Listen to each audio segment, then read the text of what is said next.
think about the lessons to learn for your pain. Because if there's pain, there's lessons, no? Lalo na deep sa'yo yung nangyari, deep lessons din yung makukuha mo. And that will make you grow.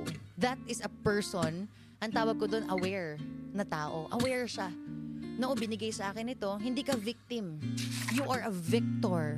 Ibig sabihin, handle mo kung ano yung magiging, kasi sino ba nakaka-handle?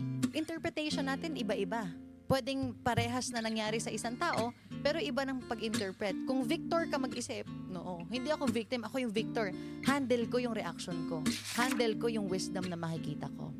Yun yung sasabihin ko na kailangan mong makita yung wisdom, yung lessons na binibigay sa'yo.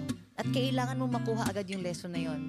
Kasi pag hindi mo pinakinggan yung lesson na ibinibigay sa'yo, baka may mas malaki pang ibigay sa'yong pagsubok para lang matutunan mo yung lesson na binibigay sa'yo.